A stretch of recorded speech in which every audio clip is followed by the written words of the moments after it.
Olá, amigos do Senai de todo o Brasil! Estamos aqui para mais um bate-papo da sequência de bate-papos, uma série de bate-papos sobre a saga Senai de inovação. E hoje o tema, estamos aqui com a Mônica Mariano, a Avelino do DR Minas Gerais e ele, o Sagaman, Diego Brandão. E o tema de hoje da conversa aqui, que será mediada pela nossa querida Mônica Mariano, será sobre as demandas da indústria na plataforma. Seguindo o baile, Mônica Mariano. Obrigada. Você só esqueceu de se apresentar. Quem é você mesmo? Pois é, não é tão importante assim. Meu nome é Rogério Durães, do Senai Mato Grosso. Gente, boa tarde. A gente sabe que a base do nosso trabalho na Saga, né, são as demandas da indústria. Hoje nós temos um volume bastante grande de demandas na plataforma, temos mais de 1.000 demandas. Essas demandas podem ser cadastradas por docentes, por empresários, pela equipe pedagógica da escola, né? E a gente tem conversado bastante entre nós, interlocutores, com os docentes, sobre a qualidade dessa demanda e sobre o que é uma demanda, né? O que é uma demanda da indústria, o que é que a gente gostaria de encontrar na nossa plataforma e que poderia ser interessante para os nossos alunos. E como é que a gente chega, né, numa empresa para conseguir uma demanda que seja interessante para os nossos alunos. E a ideia é que a gente converse um pouco sobre essa experiência. Diego, como é que você faz lá o approach nas empresas da Paraíba para conseguir demandas? Bom, Mônica, a primeira coisa que a gente faz é a partir do setor que existe, né, de pesquisa, porque eles emitem um e-mail para que as indústrias elas nos respondam, e a partir dessa resposta a gente consegue ir lá em loco para poder começar a trabalhar com a indústria, tentar transformar aquele texto, que às vezes é muito frio, em algo realmente de demanda para transformar isso para uma atividade didática, pedagógica e, consequentemente, de inovação. Então, a primeira fase que a gente tem realmente é essa. O setor de pesquisa da federação, ele impulsiona, né, ele manda esses formulários que a gente tem, na própria plataforma da Saga já tem as perguntas que têm que ser preenchidas para o cadastro de demanda. Isso é um dos caminhos. Né? Um outro caminho que a gente tem aqui na Paraíba também é que os agentes de mercado eles também podem fazer isso, já que eles estão em contato muito próximo com a indústria. Né? Esses não são os únicos caminhos. Né? Eu deixo aqui dois para que nossos colegas aí, eles possam compartilhar também as outras estratégias que existem. A gente sempre diz, né, que a oferta, né, de colocar uma demanda na plataforma é uma boa forma de entrar numa empresa, já que é possível fazer isso sem nenhum gasto, né? A empresa pode colocar uma demanda na plataforma e sem nenhum gasto e pode receber excelentes feedbacks sem nenhum gasto. Você sente que isso é uma boa estratégia aí no seu estado? Olha, tanto é extremamente positivo para a indústria, né, que ele vai ter um banco de talentos, vou imaginar assim, né, um banco de solucionadores para aquela demanda, que a solução ela pode ser extremamente simples, mas talvez a indústria não tenha observado ainda, e a gente vai envolver todo o Senai, né, nacional, os técnicos e alunos para depositar as suas soluções, né, as possíveis soluções para aquela indústria, como ele também é extremamente positivo para os nossos alunos, que eles vão poder aprender fazendo mesmo e algo muito próximo ao real, né, já que é um projeto que surgiu de um problema da indústria, né, de uma demanda industrial, e ele pode aprender nesse desenvolvimento. Né? Todo esse percurso ele é fantástico. E uma outra coisa também é porque é uma oportunidade imensurável para se fazer negócios. Né? Já haja vista que já foi colocado lá possíveis necessidades da indústria, e aí os nossos consultores eles podem identificar na plataforma a melhor forma de agir com a empresa. Né? Eu acho que existem sempre esses caminhos que são importantes das demandas industriais cadastradas na plataforma. Avelino e Rogério, como é que é a percepção de vocês aí no Mato Grosso e em Minas? Então, Mônica, aqui no Mato Grosso, foi um processo de amadurecimento mesmo. A gente foi aprendendo com o tempo. No início, a gente tentou, juntamente com os alunos da unidade, das empresas que eles trabalhavam, os professores que tinham vínculo mais próximo com as empresas da unidade operacional ali, para prospectar essas demandas. E como que eles faziam? Essas demandas que eram prospectadas nas unidades operacionais, eles trabalhavam em Grand Prix escolar, começava aí a relação. Eles chamavam a empresa para apresentar a saga de inovação para mostrar aonde poderia chegar essa demanda, que é um processo pedagógico que visa melhoria de ensino, que os alunos possam desenvolver projetos e tal. Só que a gente tentava trazer esse empresário para participar dos Grand Prix e mostrar essa saga. Só que com o tempo a gente viu que isso não era suficiente. Aí, hoje mesmo, com o interlocutor que é o Lucas Bernardino aqui do Mato Grosso, está ocorrendo mais uma mobilização junto com o IST, né, com os consultores. Muitos, apesar de ser Senai, muitos desconhecem que tem a saga de inovação, que tem essa prospecção de demandas, e está acontecendo essa mobilização agora aqui com os consultores do Instituto Senai de Tecnologia, para trazer essas demandas para a plataforma. Perfeito. E em Minas, como é que está, Avelino, esse processo? Olha, aqui em Minas Gerais nós tínhamos um problema, principalmente quando o curso exigia um trabalho de fim de curso, que era a demanda.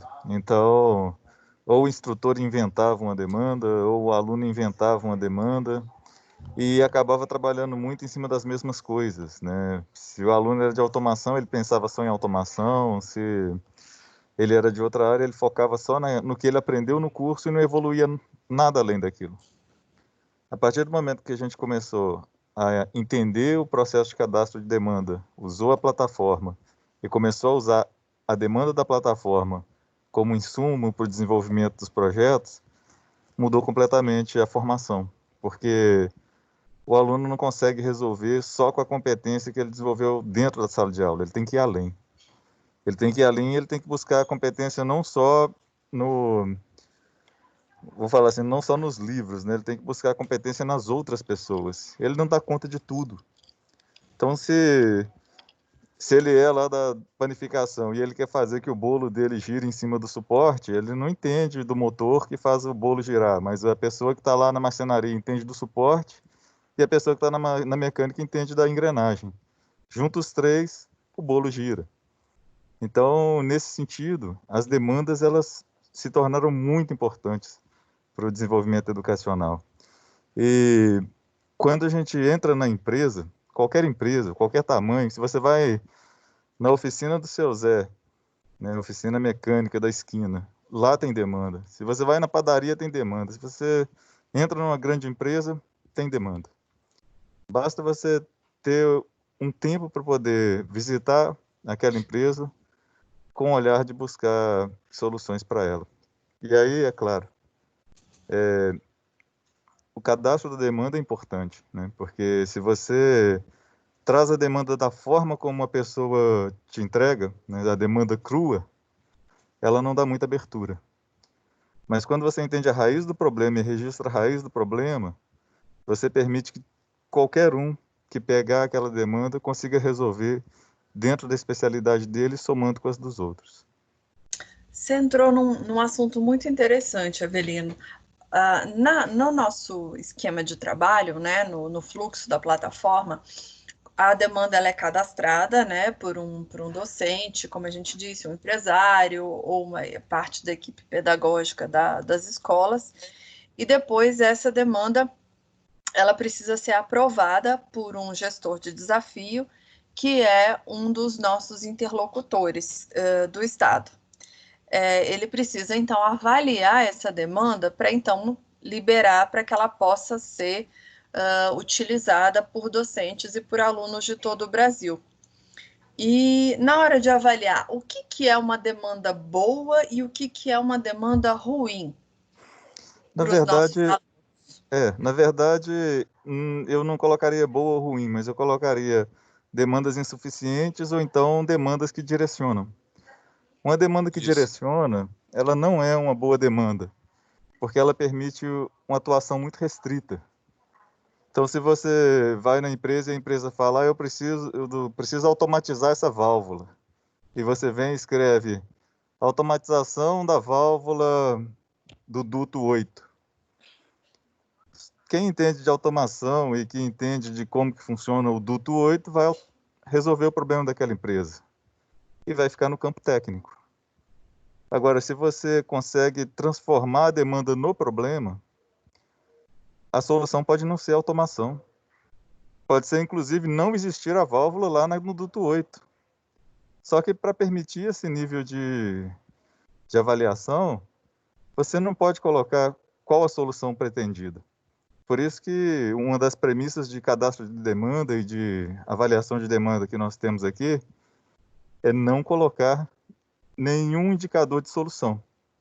Então, tomar cuidado até nas premissas, porque às vezes na premissa a pessoa começa a colocar algum tipo de direcionamento de solução. Então, quanto mais você conseguir retratar o problema sem direcionar uma solução, mais chance você permite que essa demanda seja trabalhada.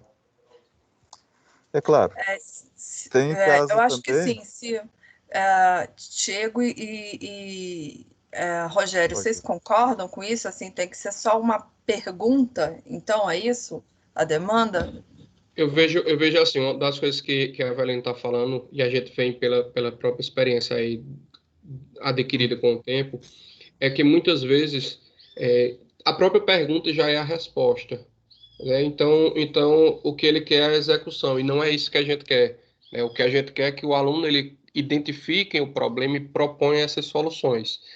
Da mesma forma que a Evelyn falou sobre a restrição da demanda de ser um problema, também há aquelas demandas que elas são extremamente amplas. Né? Aquela demanda que ela é criada para caber qualquer coisa, qualquer solução, e a gente sabe que às vezes essas demandas elas não são demandas reais, elas são algo que foram desenvolvidas apenas para inserir dentro de uma plataforma, e não é isso que a gente quer. A gente quer um problema real, passível de solução, né? Que os nossos alunos eles consigam implementar também em um tempo hábil. Né? Deve existir a execuibilidade também dessa solução. Tudo isso tem que ser pensado. O projeto é isso, né? Não é simplesmente você colocar lá o problema e querer as melhores soluções para transformar isso em um outro produto. Né? A ideia do projetos integradores, Inova, o Grand Prix, não é esse, né? É solucionar, é mostrar a nossa capacidade que tem em lançar soluções para aquele problema. Isso. O outro problema que a gente verifica muito é a falta de informação nas demandas, que os alunos reclamam bastante. Eles observam e falam, nossa, essa empresa quer o controle de EPIs na empresa deles, mas não tem o tamanho, quantidade de funcionários da empresa, de que área é essa empresa mais detalhada. Eles carecem muito de mais informações, eles sempre questionam para ter mais informações referente àquela demanda. Não só ter um simples texto lá, sem as informações para que o aluno possa acessar. Eles reclamam bastante que querem mais informações sobre a demanda. E tem os campos específicos lá na plataforma para isso, né? E como é que vocês acham que seria possível, então, para superar esses problemas? Como é que seria o ideal, então, para ter uma demanda redondinha? Mônica, com certeza a Avelino vai dar um exemplo aí mais real, né? Ele domina bem essa questão da demanda, mas uma orientação que eu dou, no geral, de uma forma bem inicial, é que a demanda ela fica aguardando as soluções, e não o contrário, de você ter uma solução e a pessoa ter que criar uma demanda para encaixar naquele projeto. Eu acho que não é esse o objetivo. A gente sabe que existe, algumas pessoas vão ter lá o projeto de um aluno, disse, eita, eu vou criar uma demanda que é para você participar. Não é o objetivo da saga, né? Não é o nosso objetivo dentro da plataforma. Então, a primeira coisa é tentar não personalizar a demanda. Você não está fazendo aquela demanda pelo menos na hora do cadastro, aquela demanda ela tem que ser ampla para o Brasil inteiro responder. Depois disso, depois dela bem cadastrada, você vai extrair ela e transformar aquilo no conteúdo da sua aula. E não o oposto, né? Não é a sua aula que tem que virar uma demanda. Então, acho que essa é a primeira orientação que a gente tem que dar e reforçar muito. A demanda, ela fica aguardando soluções. E aí, os nossos alunos eles vão ter essa capacidade. É isso mesmo, Chico. Parte importante é essa, é você ter a demanda como ponto de partida, né? Não faz sentido você já ter um projeto pronto e depois tentar encaixar uma demanda que está na plataforma ou criar uma demanda para encaixar o projeto. Não é o objetivo. Até porque vai na contramão. Como que você vai Exatamente. desenvolver a inovação? Se tirou a ideia de trás da orelha? Não, existiu uma demanda. Essa demanda foi legítima. Só que você não pode Isso. esperar chegar no fim do processo para lembrar que teve uma demanda que justificou aquele desenvolvimento. Por isso que a gente começa a demanda no GP. No GP já começa a ter ideia, desenvolve aquela ideia para um DSPI e em relação ao cadastro é isso mesmo. Não pode ser generalista demais a ponto de qualquer coisa caber na demanda e nem restrita demais a ponto de já ter a solução definida. E o trabalho do interlocutor é esse, é você fazer esse balanceamento da demanda para que ela fique boa para ser usada, né? E não tenha nenhuma tendência, né? Não tenha um tendenciamento aí a uma solução. E, bom, claro, outra coisa importante que o interlocutor ele tem que observar é que a demanda ela é para o Brasil inteiro, né? Então, ele não pode pensar só nos processos dele. O meu ano letivo termina 22 de dezembro, então a minha demanda vai vencer 22 de dezembro. Mas do outro estado, o ano vai terminar lá em janeiro, porque a turma começou fora de compasso. Então, você tem que pensar no todo também, e isso é importante. E se a empresa ela já sabe qual é a solução que ela quer e ela já tem isso pronto e ela precisa só daquilo que está pronto? Quando esse tipo de ação acontece, o que nós fazemos aqui é encaminhá-la para um instituto. Instituto de Inovação, Instituto de Tecnologia, porque isso é uma prestação de serviço. Se ela quer resposta rápido, não é no DSPI, não é no Inova, porque lá é lugar de aprendizado. Inclusive, tanto o acerto quanto o erro estão corretos. O aluno desenvolveu o ano inteiro uma solução, chegou no fim do ano e descobriu que a solução não presta. Ok, está perfeito. Ele trilhou o caminho, e esse é o objetivo, é ele trilhar o caminho e descobrir como que faz inovação. Se a empresa quer uma solução rápida, não é no portal da Saga. Aí ele vai procurar Embrapi, ele vai procurar instituto, ele vai procurar a unidade que fornece serviço de tecnologia e inovação. Nós tivemos um caso Edital, né? O próprio edital de inovação ele pode ser um caminho para isso. A empresa ela colocou uma demanda que era a demanda de criação de uma antena Shark. Ela queria colocar no portfólio dela um novo tipo de antena que atendesse aos carros nacionais. E ela pôs a demanda na plataforma. Eu entrei em contato, falei, olha, sua demanda tem esse problema, porque ela está direcionando para uma solução. Aí falou, não, mas é isso que eu preciso. Eu falei, não, tudo bem. Então eu vou direcionar você para o Instituto de Inovação, eles vão te ajudar a desenvolver essa antena. Eles têm, inclusive, tem fontes de fomento que pode ajudar com recursos. E ele foi ser feliz lá no Instituto, desenvolvendo a antena dele. Depois ele voltou e cadastrou outras demandas, que realmente eram demandas, para ser usado na Saga. Perfeito. Então vamos lá, vamos retroceder aqui, fazer um resumo, né? Ao chegar na empresa, bom, a gente entrou em acordo que toda empresa tem demandas, né? Basta a gente ter um olhar treinado, ou seja, toda empresa, seja ela micro, pequena, média, grande, ela tem oportunidade de melhoria, basta ter um olhar atento. Essas demandas elas precisam ser escritas de forma que você não tenha uma resposta pronta, mas também ela não seja aberta o suficiente para que caiba qualquer coisa ali dentro, do tipo, precisamos preservar o meio ambiente, e aí caiba qualquer coisa aí. Isso é muito importante. Outra coisa que a gente pensa em comum também é que cadastrar demandas é uma excelente forma de começar o contato com uma empresa, por ser um formato gratuito, né? Outra coisa que a gente entra em comum aqui também é que no caso da empresa desejar um produto específico, a gente também tem uma forma de trabalhar com ela, que são os institutos, a gente tem uma forma de receber essa demanda por esse serviço. Inclusive, o próprio Senai Lab pode ser um caminho, né? O Senai Lab dentro da Saga pode ser um caminho para atendimento desse produto. Perfeito, perfeito. E que a gente precisa trazer um maior número de informações para essa demanda, pensando que essa demanda é a única forma do aluno ter informações sobre essa demanda, ou seja, o aluno ele não terá outras fontes de informação.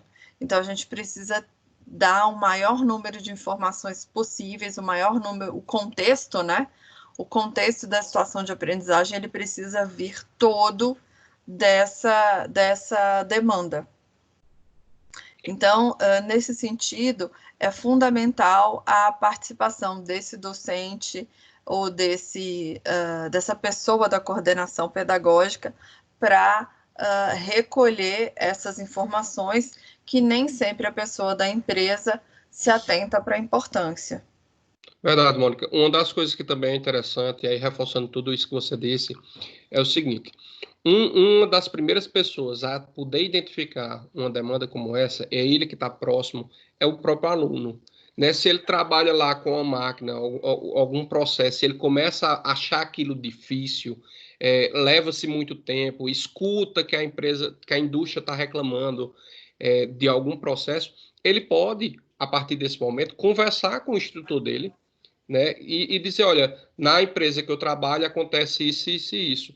E ele e o instrutor, como técnico, como responsável, tentar identificar junto à empresa o que é esse problema e traduzir tudo isso que o aluno veio falando, todo esse problema, em algo a ser solucionado, em algo próximo da realidade dos nossos alunos, em algo didático, né, que ele vai nortear realmente as atividades depois de sala de aula.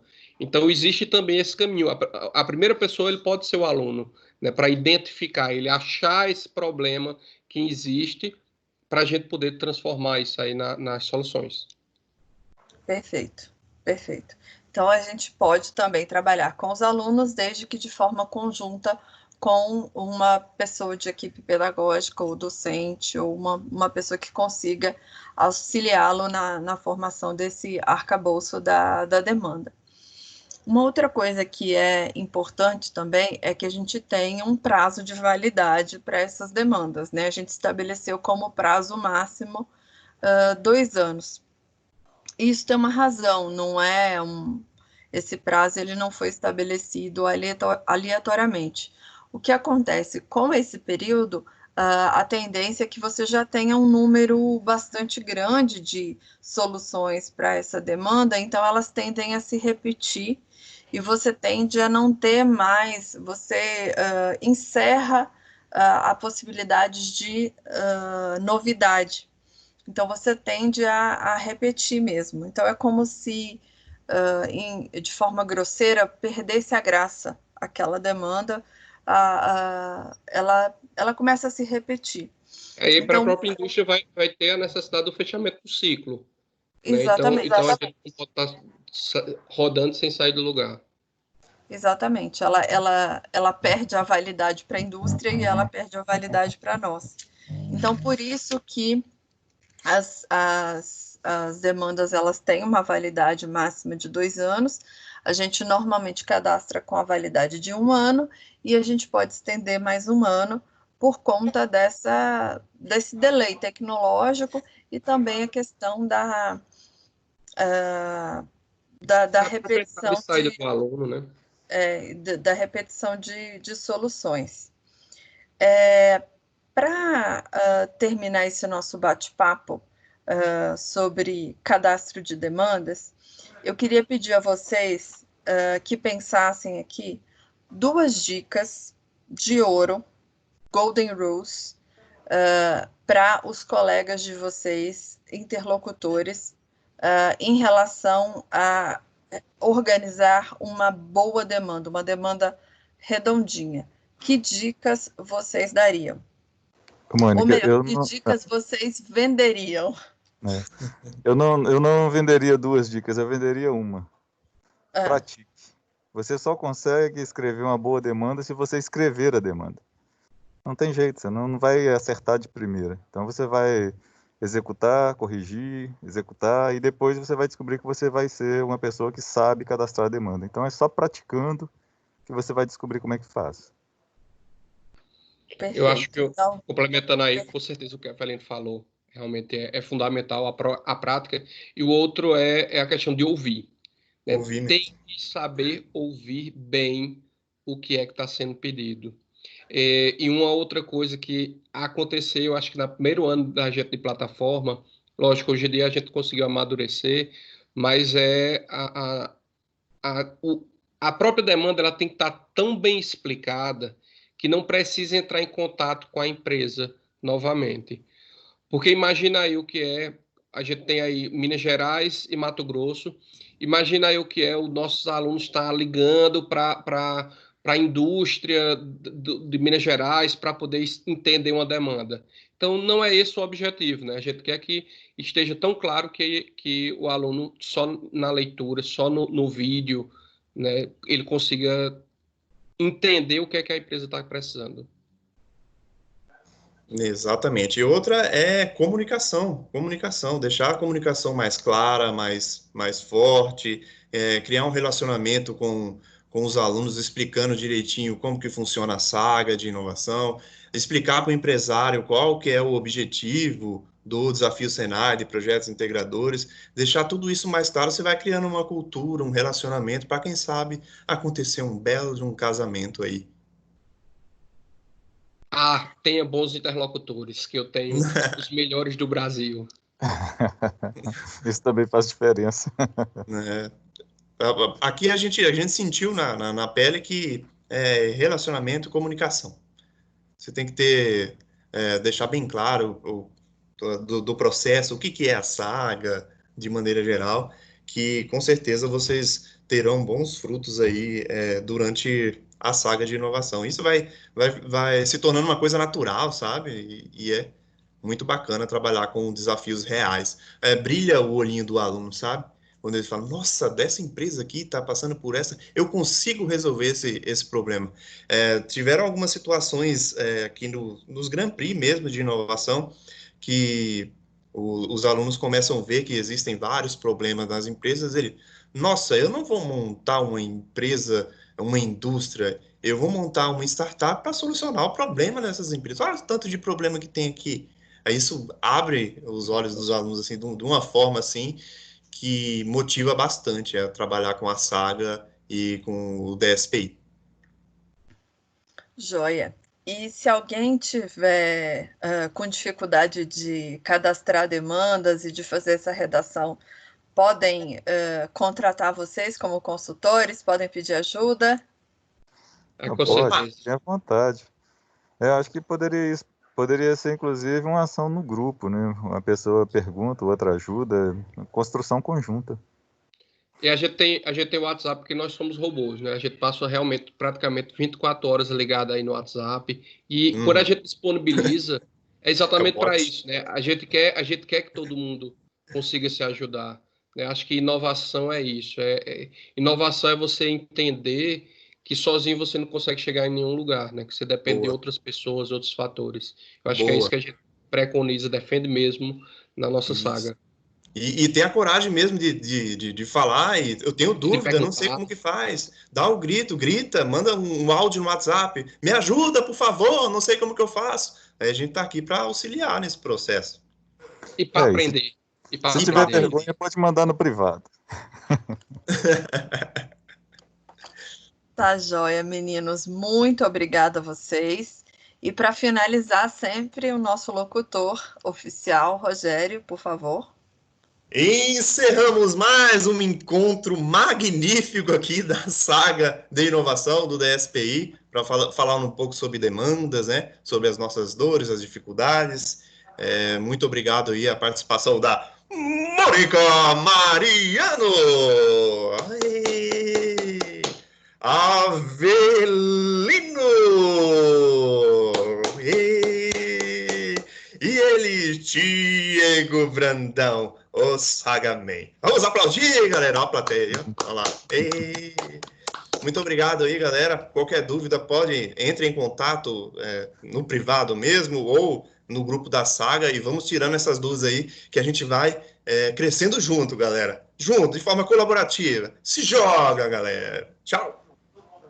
Tchau, tchau.